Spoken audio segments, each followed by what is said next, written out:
Hai teman-teman. Oke. Lanjut bersama Arjuna Gosong ya teman-teman ya.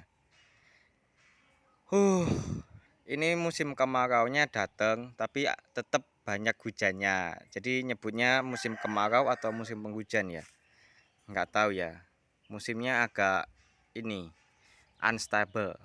Aduh, gatel.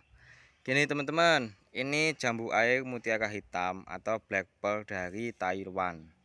Oke. Cara mencegah kerontokannya gimana?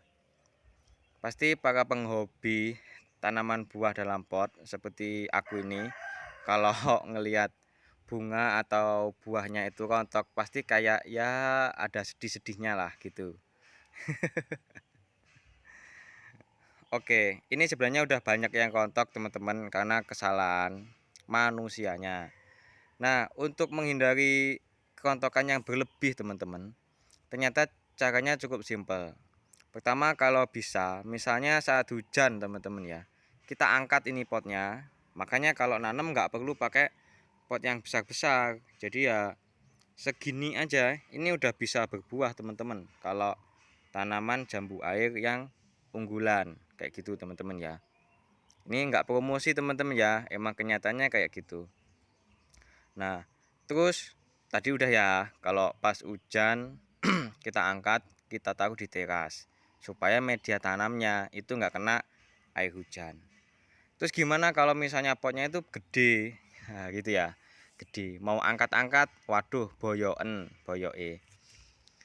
Biasanya kalau kena air hujan, jadinya seperti ini teman-teman. Akan muncul banyak tunas daun, kayak kecil gini ya. Ini kalau misalnya bunga itu bentuknya nggak lancip seperti ini, tapi bundel kayak kembang kol gitu loh teman-teman. Meskipun kecil tapi bundel.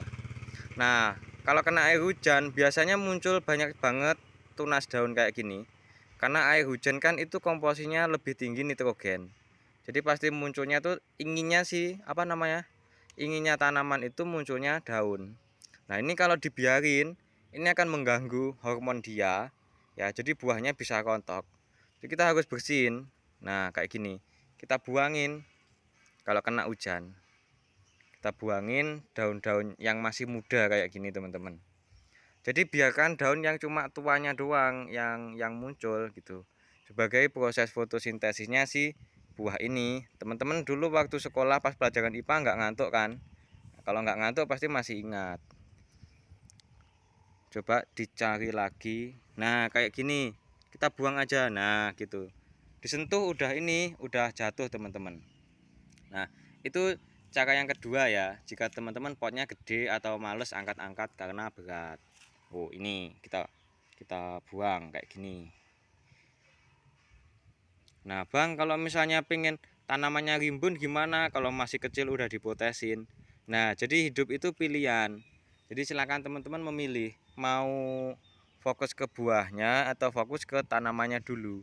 Kalau mau fokus ke tanamannya, nggak peduli buah nih. Misalnya biar cabangnya itu banyak, ya udah dipelihara aja itu semua tunasnya. Nanti tinggal dipilih-pilih. Tapi biasanya kalau terlalu rimbun kayak gitu buahnya juga susah teman-teman, munculnya itu susah. Jadi kalau aku ya terserah teman-teman lah. Terus kalau misalnya ini teman-teman apa namanya kena hujan udah dipotesin tunas-tunasnya terus diapain lagi ya. Oke, ke media tanamnya teman-teman. Pertama, media tanamnya itu harus poros. Teman-teman yang masih awam dengan istilah poros, tak kasih tahu ya. Yang sudah tahu ya alhamdulillah. Jadi maksud poros itu adalah ketika kita siram media tanamnya ini tuh tidak menggenang. Ya, jadi cepat langsung ambles gitu loh. Airnya itu langsung ambles gitu, terus ada yang terbuang. Nah, itu namanya poros. Kalau nggak poros itu cenderung tanahnya ini nanti akan pH-nya menjadi sangat rendah. Nah, kemudian dia itu akan mengganggu tanaman gitu loh.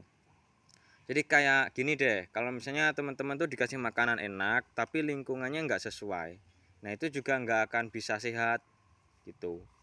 Jadi meskipun teman-teman kasih pupuk yang banyak, tapi kalau media tanamnya itu pH-nya turun, ya juga nggak bisa bagus tanamannya kayak gitu. Nah, cara bikin porosnya gampang banget teman-teman, kalau belum tahu tak kasih tahu ya. Nah, ini ada tanah ya kan, ambil tanah. Ini untuk jambu air mutiara hitam, sebenarnya ya mirip-mirip lah media tanamnya ya. Nggak pakai pupuk pun juga bisa teman-teman. Maksud aku nggak pakai pupuk kandang dan lain-lain ya, nggak pakai pupuk kotoran kambing, itu bisa banget. Yang penting pertama tanahnya kita ambil, terserahlah tanah tandus pun bisa, tanah liat juga bisa. Tanah kita ayak teman-teman, diayak ya, diayak itu biar kerikilnya nggak katut. Kalau banyak kerikilnya nanti jelek tanamannya, kayak istilahnya tuh kayak apa ya, kurang leluasa gitu loh, mau pertumbuhan akarnya tuh kurang leluasa. Setelah diayak dicampur dengan sekam.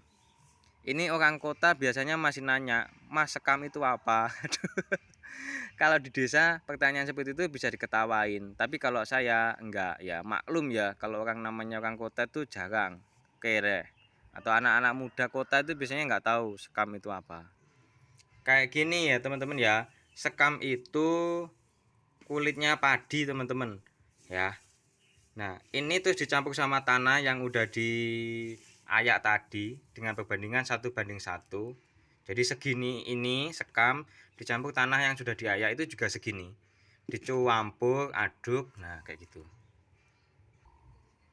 Nah setelah dicampur ya udah media tanamnya jadi buat nanam kayak ginian. Nah yang paling bagus tanaman itu kalau hanya ditanam di pot itu yang hasil cangkok teman-teman ya. Oke, karena kita nggak peduli dengan ukuran besarnya. Kalau nggak punya akar tunggang itu kan nggak kuat ya kalau ditanam di, maksudnya nanti kalau gede terus kena angin itu kan gampang roboh. Tapi kalau di pot itu kan dampak dampak negatif yang ditimbulkan dari angin itu nggak seberapa, jadi nggak penting juga gitu. Jadi yang paling bagus kalau untuk ditanam di pot itu hasil dari cangkok. Terus kalau kena hujan gimana bang, kayak tadi ya kena hujan terus karena media tanamnya udah poros, jadi ketika kena air hujannya tuh nggak menggenang tapi langsung ambles kan gitu. Nah setelah hujannya reda baru kita siram menggunakan air sumur. Oke, pakai air sumur. Tujuannya apa? Supaya air hujannya itu tergantikan oleh air sumur. Nah kita juga wajib belajar kepada petani yang sudah senior.